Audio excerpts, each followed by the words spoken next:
Christiana Moreau, bonsoir et bienvenue dans la boîte. Installez-vous, respirez, détendez vos zygomatiques. On va parler d'une artiste. Mais pas du genre, je suis torturé, je peins des corbeaux sous la pluie pendant que j'écoute du Chopin à l'envers en sirotant une infusion au thym bio. Oh non, Christiana Moreau, c'est tout l'inverse.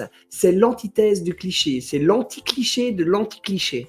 Si pour vous, une artiste, c'est forcément habillée en noir, un brun névrosé et spécialisée dans le regard profond de trois quarts face, alors vous n'avez jamais rencontré Christiana. Elle, c'est plutôt une main dans la glaise, l'autre sur un clavier, le pied dans la tière liégeoise et la tête à Venise. Elle aurait pu se contenter de savoir peindre, ou de sculpter, ou d'écrire, mais elle coche toutes les cases du formulaire artiste multidisciplinaire, avant même que le mot pluridisciplinaire n'entre dans les manuels scolaires. Bref, elle sait tout créer. Christiana Moreau, c'est un peu comme si Léonard de Vinci avait décidé de renaître à Seraing, sans la barbe, mais avec une frange plus moderne, une âme belge et une irrésistible envie de donner vie à tout ce qu'elle touche. Elle manie les pinceaux, les burins, la plume, les mots, les idées et parfois aussi les nerfs de ceux qui pensaient que l'art, c'était une carrière linéaire. Mais voilà, un jour, ces pinceaux n'ont plus suffi. Les couleurs ne lui parlaient plus, alors elle a pris le stylo.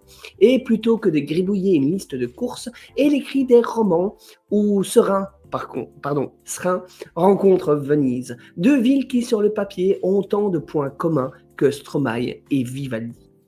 Et pourtant, elle le fait dialoguer avec grâce déconcertante. Succès immédiat, prix littéraire, sourire gêné de ceux qui avaient parié qu'elle n'irait pas plus loin que Ougré haut. Son style littéraire, imaginez un pinceau trempé dans l'encre d'empathie, traçant des destins de femmes qui refusent de se laisser classer, figer ou plier. Des héroïnes qui mordent la vie et parfois le patriarcat à pleines dents. Que ce soit une jeune fille voyageant entre la Mongolie et l'Italie, parce qu'un beau roman, où c'est une belle histoire, mais c'est aussi un long voyage. Christiana, elle sculpte et chante des vies de femmes sur papier comme on restaure des œuvres, avec respect, patience et cette tendresse qui donne de l'épaisseur au silence. Bref, Christiana, c'est un feu d'artifice discret mais tout aussi efficace.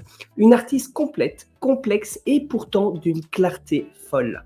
Elle fait de l'art comme d'autres font des plans de carrière avec méthode, passion et une bonne dose de panache.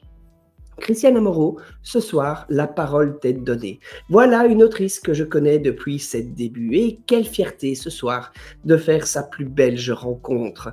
Cette dame d'argile sculpte les mots avec élégance le jour comme la nuit de la tarentelle. Elle emprunte à la langue française toutes ses couleurs. Christiana, elle ne se cache pas quand elle écrit. Elle ne cache ni sentiment, elle ne cache ni tendresse, elle ne cache ni rêve, elle ne cache ni rouge. Elle reste vraie. Et si ce soir, si j'invite Christiana, c'est qu'elle a éveillé dans cette littérature belge une joie, cette musique, cette sonate oubliée qu'elle a fait revivre et résonner entre Belgique et Italie. Elle ouvre les pages. En ouvrant les pages, tu nous invites à voyager. Tu nous dis, viens, je t'emmène au vent déraisonnable et nous, on te suit. En résumé, Christiana Moreau, tu es cette artiste complète et dont on ne peut plus se passer.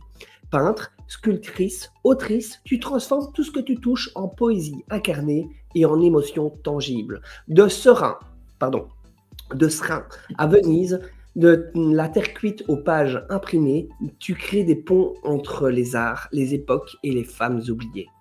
Avec tes romans, tu nous as enchantés et bouleversés. Lauréate de multiples prix, traduite, reconnue et saluée, tu n'écris pas juste des romans, tu offres des héritages. Voilà pourquoi ce soir, je voulais te faire découvrir à tous les curieux et les autres. Christiana Moreau, bienvenue dans la boîte. Et comme on dit, quand l'art fige le monde, la littérature le fait respirer. Alors ce soir, respirez profondément et lisez du belge, bordel. Prenez un bon bol d'air, mettez-vous en mouvement jusqu'à l'inspiration qui vous permettra de créer. Parce que créer, c'est bon pour la Santé.